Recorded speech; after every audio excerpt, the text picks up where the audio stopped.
गति से आगे बढ़ रही है। मैं देश के विभिन्न राज्यों को, वहां के सभी मेरे नागरिक भाई बहनों को अनेक अनेक शुभकामनाएं देता हूं। साथियों, मैं आज विशेष रूप से अपने युवा साथियों को बहुत बधाई देना चाहता हूं। मोदी जब विकसित भारत की बात करता है तो इसके सूत्रधार और सबसे बड़े लाभार्थी देश के युवा ही है। आज की इन परियोजनाओं से देश के लाखों नौजवानों को रोजगार और स्वरोजगार के नए अवसर मिलेंगे। आज रेलवे का जो एक कायाकल्प हो रहा है, ये उन साथियों को भी लाभ देगा जो स्कूल कॉलेज में पढ़ाई कर रहे हैं। ये कायाकल्प उनके भी बहुत काम आएगा जो 30-35 वर्षों से कम आयु के हैं। विकसित भारत युवाओं के सपनों का भारत है। इसलिए विकसित भारत कैसा होगा, ये तय करने का सबसे अधिक हक वो भी उन्हीं को है।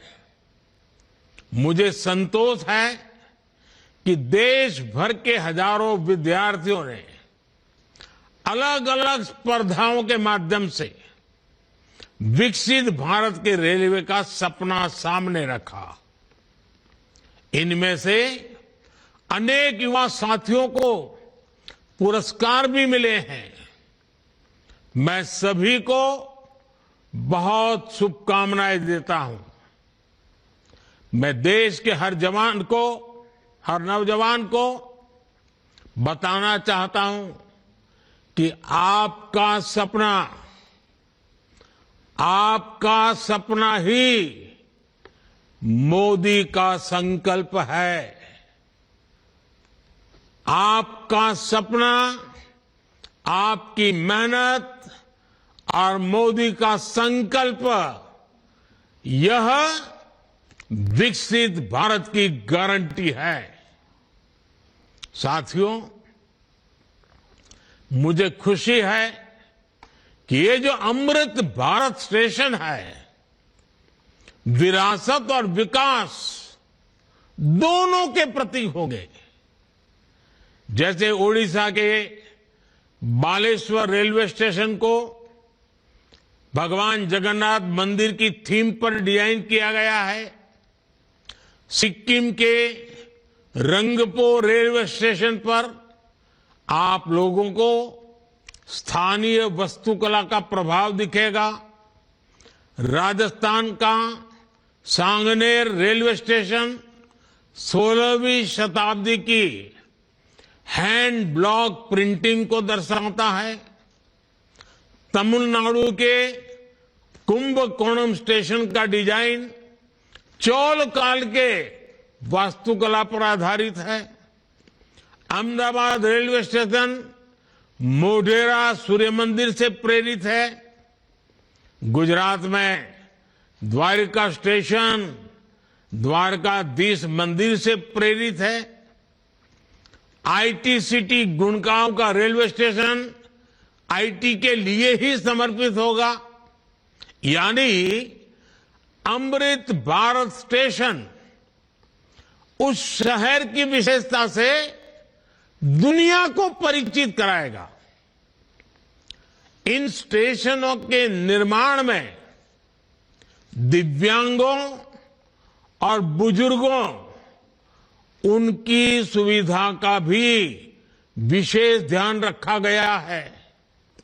साथियों, बीते 10 वर्षों में हम सभी ने एक नया भारत बनते देखा है और रेलवे में तो परिवर्तन साक्षात हम अपनी आंखों के सामने देख रहे हैं। जिन सुविधाओं की हमारे देश के लोग कल्पना किया करते थे, लोगों को लगता था कि काश भारत में ये होता तो। लेकिन आप देखिए, जो कभी आप कल्पना में सोचते थे, आज हम आंखों के सामने होता हुआ देख रहे हैं। एक दशक पहले तक वंदे भारत जैसी आधुनिक सेमी हाई स्पीड ट्रेन के बारे में कभी सोचा था, सुना था? किसी सरकार ने कभी बोला भी था? एक दशक पहले तक अमृत भारत जैसी आधुनिक ट्रेन की कल्पना बहुत मुश्किल थी। एक दशक पहले तक नमो भारत जैसी शानदार रेल सेवा के बारे में किसी ने कभी सोचा नहीं था। एक दशक पहले तक विश्वास ही नहीं हो पाता था कि भारतीय रेल का इतनी तेजी से बिजलीकरण होगा। एक दशक पहले तक ट्रेन में स्वच्छता, स्टेशन पर सफाई, ये तो बहुत बड़ी बात मानी जाती थी। आज ये सब रोजमर्रा की जिंदगी का हिस्सा बन गए हैं। एक दशक पहले तक मानव रहित फाटक भारतीय रेल की एक पहचान बन चुकी थी, एक आम तस्वीर थी। आज ओवरब्रिज, अंडरब्रिज से वे रोक टोक और दुर्घटना रहित आवाजाही सुनिश्चित हुई है। एक दशक पहले तक लोगों को लगता था कि एयरपोर्ट जैसी आधुनिक सुविधाएं सिर्फ पैसे वाले लोगों के ही भाग्य में है। आज गरीब और मिडिल क्लास के लोग रेलवे स्टेशन पर भी एयरपोर्ट में जैसी सुविधा होती है ना, वो सुविधा रेलवे में सफर करने वाला मेरा गरीब भाई बहन भी उसका लाभ ले सकता है। साथियों, दशकों तक रेलवे को हमारे यहां की स्वार्थ भरी राजनीति का शिकार होना पड़ा, लेकिन अब भारतीय रेलवे देशवासियों के लिए ईज ऑफ ट्रैवल का मुख्य आधार बन रही है। जिस रेलवे के हमेशा घाटे में होने का रोना रोया जाता था, आज वो रेलवे परिवर्तन के सबसे बड़े दौर से गुजर रही है। ये सब कुछ आज इसलिए हो रहा है क्योंकि भारत 11वें नंबर से छलांग लगाकर 5वें नंबर की अर्थव्यवस्था बना। 10 साल पहले जब हम 11वें नंबर पे थे, तब रेलवे का औसत बजट 45,000 करोड़ रुपए के आसपास रहता था। आज जब हम 5वें नंबर की आर्थिक ताकत है, तो इस वर्ष का रेलवे बजट 2.5 लाख करोड़ रुपए से अधिक का है। आप कल्पना कीजिए, जब हम दुनिया की तीसरी बड़ी आर्थिक महाशक्ति बनेंगे, तो हमारा सामर्थ्य कितना अधिक बढ़ेगा।